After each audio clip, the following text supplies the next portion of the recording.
Guys, ayan, luto ko yung iswa,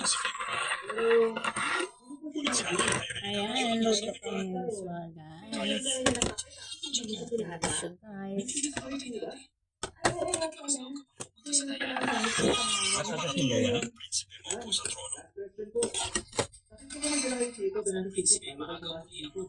Bakit papasanin ang pangalan ng rebelyon? Binawag siyang na dragon.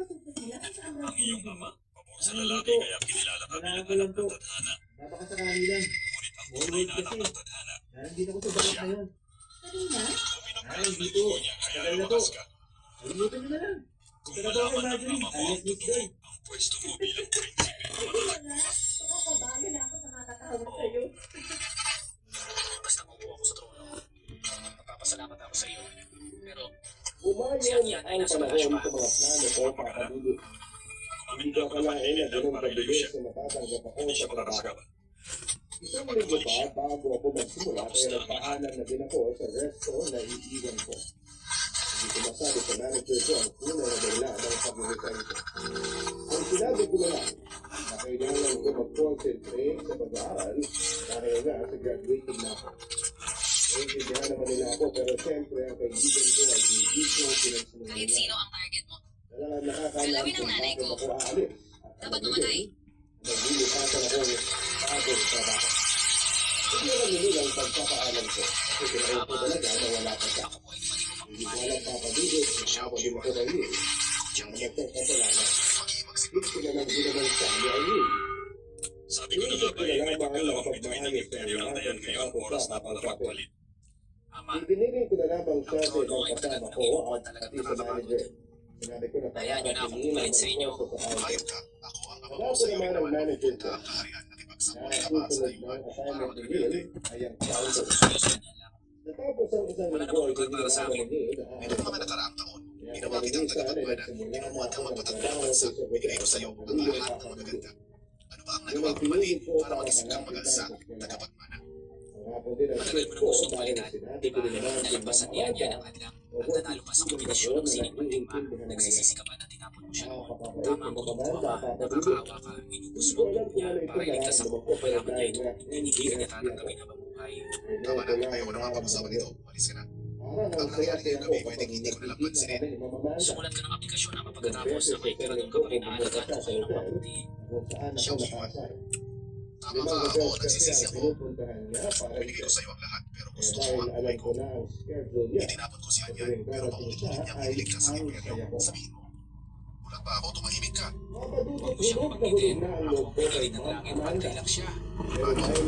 Nasaktan ka ba sa mag-alawing? Siya ang iwan sa kakayahan at pag-ugali, hindi mo matatapatan si Anyan, ay pantay lang siya. Sige, pinigilit mo akong gawin ito.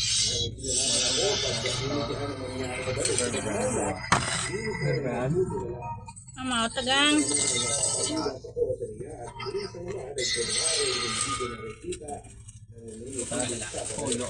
Kasi Anyan sa labas para hanapin ang nanay niya. Ama, hindi mo kayo makakahintay na iligtas kayo niya. Siya ang iwan. Ikaw ang traidor na dapat mamatay sa mga narito. Hindi mo matatapatan. Masasabihin ko po sa inyo ang isang lihim. Sa totoo lang siya niya ang pinili ng tadhana. Ipinanganak ako kung hindi ako pinuno ng kanyang buko. Hindi ko tatamit ang kasalukuyang lakas. Ang mga ginawa mo, hindi ko pinagsisihan. Nagsisisi lang ako na hindi ko nakita ang iyong kasalanan. Sa totoo lang pareho tayong makasarili. Pinilit ko sa kabisyo siya niya para iligtas ako. Pinili niya niya na iligtas si Shenjing na hindi ko na iligtas. Sa tingin mo ang karma ko ito. Ba, wala yung biskuit. Dahil kang gutom mo. Kamu ka. Wala yun. Patay na siya. Patay na ako lang. Abay, mas karis tayo ka ng vitamins, ma. Hindi naman sa magtulog. Pagkatulog. Kaya, dika-dika, tinerka mo. Diba pa, pagka-gabi na pwede mo na katulog bata. Yung pa na namatay ah. Wala ako. Pinapatulog yan. Asa mo? Bago ako nahimatay, parang nakita ko si Gu Changyu. Di ba tayo nasa palasyo? Panunin lang ito para mailayo tayo. Baka may mangyari sa palasyo. Okay lang din. Hindi na tayo. Wala akong mahalaga na tumawagin sa palasyo. Itasan mo lang ang mahalaga sa akin. Wala ngayon, maprotektahan kita.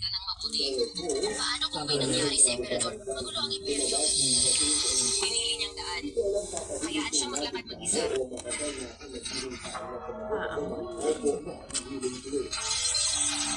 Iyon ang kampana ng bagong emperador. Taway siya nagpahangin. Mali, ako may gatas. Isa lang pa. Anong gatas? Langit at naging emperador. Ngayon, alay sa langit ang templo patawad sa langit. Che?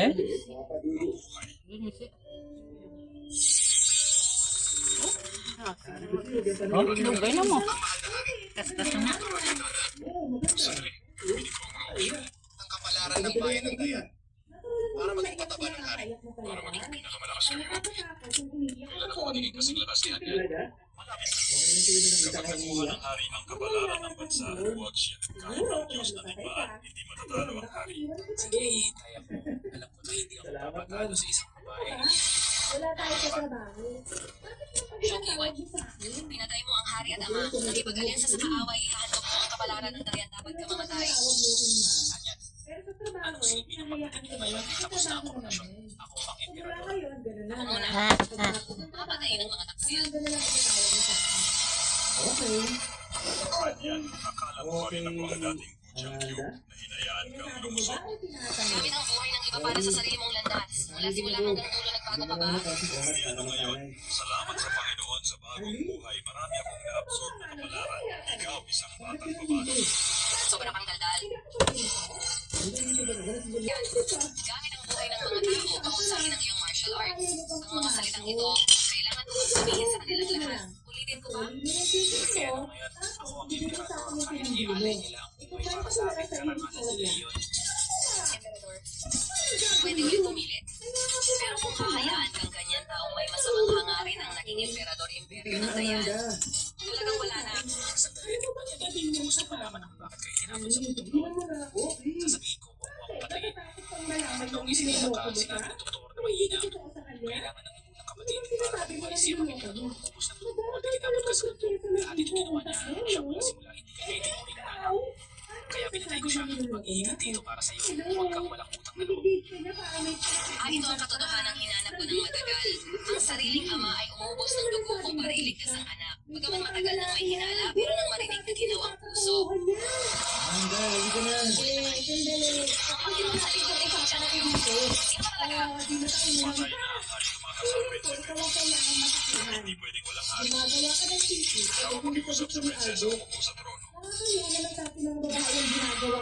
Ako po'y nakikiusap sa prinsesa. Umakyat po sa trono. Kami po'y nakikiusap sa prinsesa. Umakyat po sa trono. Lolo, Anak ni Imperial ng Dayan. Maliban sa iyo, walang kaya ko ako.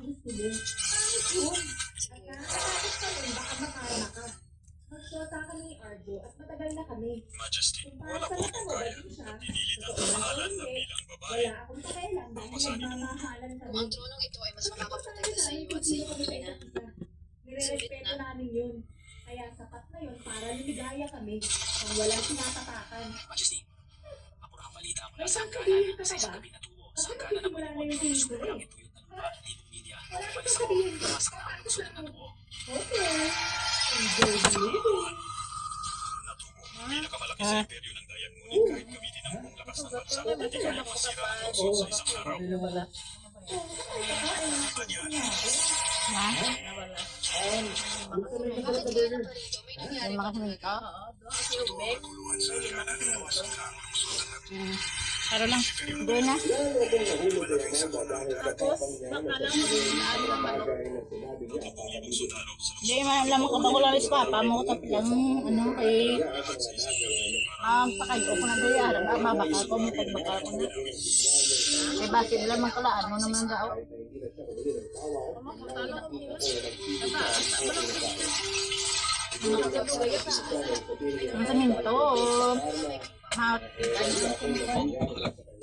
Ang sinasabing magalit ang langit, nagbabago ang mga bituin, magalit ang lupa. Ilitaw ang drago na taas, magalit ang tao ng babayaran. Sa tingin ko, gawa ng tao ito, dalawang araw na kami nagsisiyasat. paano ko ako na Sa mga Pilipino, sa ibang bahagi ng bayan, sa Tapos pala yung incident yun, papabulot ang galingi ako ng Ang halas. mapaaway dahil kasi Iko ni bakal ko na tayo ano. Maduda nga nagaong. Iko ta sa ano nga. Tayo na sa.